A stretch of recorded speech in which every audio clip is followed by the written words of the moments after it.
आइए जानते हैं आज की कुछ प्रमुख अंतर्राष्ट्रीय खबरों को। पहले एक नजर आज की हेडलाइंस पर। संजय सिंह की गिरफ्तारी के अगले दिन एक साथ 4 राज्यों में ईडी और आईटी की रेड। इन 3 पार्टियों के नेता मंत्री निशाने पर। सिक्किम में बादल फटने से आई फ्लैश फ्लड में 8 लोगों की मौत, 22 जवानों समेत 69 लोग अब भी लापता। भूकंप से कितने सुरक्षित हैं एनसीआर की ऊंची इमारतों में घर, क्या झेल पाएंगे झटके? जाति आधारित गणना का डेटा, जेडीयू ने किया लीक। बीजेपी के बड़े आरोप के बाद बिहार में सियासी संग्राम। महिलाओं को सरकारी नौकरियों में मिलेगा 35% आरक्षण, एमपी सरकार ने किया बड़ा ऐलान। यूपी पुलिस का सिपाही और एक गुमनाम चिट्ठी, खुल गया सुमित से मनोज बनने का राज। शहबाज शरीफ को जनता ने लताड़ा, कार से बाहर ही नहीं निकलने दिया। ये है दुनिया की सबसे मजबूत गर्दन वाली आदमी, सिर पर फ्रिज रखकर चलाई साइकिल, करतब देखकर हो जाएंगे हैरान। महादेव सट्टा स्कैम में रणबीर कपूर ही नहीं, ईडी के रडार पर 12 फिल्म स्टार।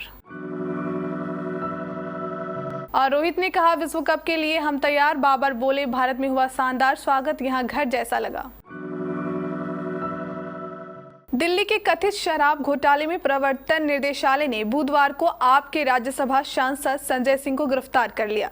संजय सिंह की गिरफ्तारी के अगले दिन यानी आज ईडी और इनकम टैक्स ने 4 राज्यों में ताबड़तोड़ छापेमारी की है। ईडी ने नगर पालिका भर्ती घोटाले के मामले में पश्चिम बंगाल सरकार में मंत्री रथेन घोष के यहाँ छापेमारी की, तो आईटी ने चेन्नई में डीएम के सांसद के यहाँ रेड डाली है। इसके अलावा तेलंगाना में बीआरएस विधायक और कर्नाटक के शिवमोगा में डीसीसी बैंक के चेयरमैन के यहाँ छापेमारी हुई है। पश्चिम बंगाल की ममता सरकार ने मंत्री रथीन घोष के आवास पर प्रवर्तन निर्देशालय ने छापेमारी की है। ये कार्रवाई नगर पालिका भर्ती घोटाले में कथित संलिप्तता को लेकर की गई है। बताया जा रहा है कि रथीन के कोलकाता आवास समेत 13 ठिकानों पर छापेमारी की गई है। मध्य ग्राम सीट से विधायक रथीन घोष ममता सरकार में खाद्य एवं आपूर्ति मंत्री हैं। सिक्किम में बादल फटने से अचानक आई बाढ़ के कारण कम से कम 8 लोगों की मौत हो गई और सेना के 22 जवानों समेत 69 लोग अब भी लापता हैं। एक न्यूज एजेंसी के अधिकारियों के हवाले ये जानकारी बुधवार को दी गई।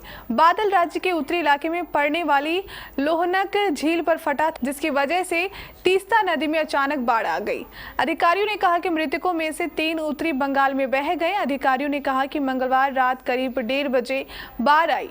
स्थिति तब और बिगड़ गई जब थुंगथांग बांध से पानी छोड़ा गया। गैंगटॉक के सब डिविजनल मजिस्ट्रेट महेंद्र श्रेणी ने कहा गोल्टर और सिंगताम क्षेत्र से 5 शव बरामद हुए हैं। एक अन्य अधिकारी ने कहा कि सेना के 22 जवानों के अलावा 47 नागरिक भी लापता है, जबकि अब तक 166 लोगों को बचाया जा चुका है, जिनमें एक सैन्यकर्मी भी शामिल है।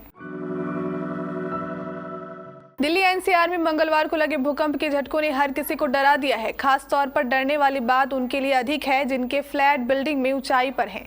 जैसे ही भारत में भूकंप आया, ऊंचे अपार्टमेंट इमारतों की ऊपरी मंजिलों के निवासियों को सबसे ज्यादा झटके महसूस हुए। नेपाल में मंगलवार को आए भूकंप से उत्तर भारत में भी झटके महसूस हो गए हैं। राष्ट्रीय राजधानी क्षेत्र ऊंची इमारतों का केंद्र बन गया है और ऊपरी मंजिलों के निवासी सुरक्षा को लेकर चिंतित हैं। हालांकि आर्किटेक्ट्स का दावा है कि अगर ऊपरी मंजिल के निवासियों को उनकी इमारत थोड़ी सी हिलती हुई महसूस होती तो इसका मतलब है कि वह सुरक्षित है। आर्किटेक्ट और शहरी विशेषज्ञ कैलाश चंद्र अग्रवाल कहते हैं कि इमारतों को भूकंप को अवशोषित करने के लिए लचीलेपन की जरूरत होती है। जैसे ही शॉक वेव इमारत में ऊपरी की ओर जाती है, यह अधिक प्रभाव डालती है और परिणाम स्वरूप ऊपरी मंजिलें हिलती है। अगर इमारत भूकंप के झटके का जवाब दे रही है तो इसका डिजाइन अच्छा है। बिहार में जाति जनगणना के आंकड़ों पर नए सिरे से सियासी घमासान छिड़ गया है। बीजेपी ने जेडीयू पर गणना के आंकड़ों को लीक करने का आरोप लगाया है। दरअसल राष्ट्रीय लोक जनता दल के अध्यक्ष उपेंद्र कुशवाहा ने दावा किया था कि बिहार में जाति सर्वेक्षण के लिए एजेंट उनका डेटा इकट्ठा करने उनके घर नहीं आए थे। इसको लेकर जेडीयू, एमएलसी और पार्टी के मुख्य प्रवक्ता नीरज कुमार ने बुधवार को डेटा जारी करते हुए दावा कर दिया कि यह उपेंद्र कुशवाहा से संबंधित है। मीडिया के सामने 5 बिंदुओं का डेटा जारी जारी करते हुए नीरज कुमार ने कहा, सोमवार को जारी जाति सर्वेक्षण रिपोर्ट के अनुसार उपेंद्र कुशवाहा का क्रमांक 130, मकान नंबर 079, घर 1, परिवार के मुखिया उपेंद्र कुशवाहा, परिवार के सदस्यों की संख्या 5 और परिवार क्रमांक 1 है। मध्य प्रदेश सरकार ने सरकारी नौकरियों में महिलाओं के लिए 35% आरक्षण की घोषणा की है। एमपी के मुख्यमंत्री शिवराज चौहान ने इस साल रक्षाबंधन के दौरान घोषणा की थी कि राज्य में सरकारी नौकरियों के लिए सभी सीधी भर्ती में महिलाओं को 35% आरक्षण मिलेगा। अब सामान्य प्रशासन विभाग ने इस संबंध में अधिसूचना जारी कर दी है। जानकारी के मुताबिक 35% आरक्षण का फॉर्मूला वन विभाग को छोड़कर सभी विभागों में लागू होगा। विभाग ने कहा कि इसे एनालिसिस करके लागू किया जाएगा ताकि सभी वर्गों की महिलाएं इसका लाभ उठा सके। महिलाओं को सशक्त और आत्मनिर्भर बनाने के लिए यह फैसला लिया गया है। मुख्यमंत्री के आदेश के बाद सरकारी नौकरियों में महिलाओं के लिए कोटा तय कर दिया गया है।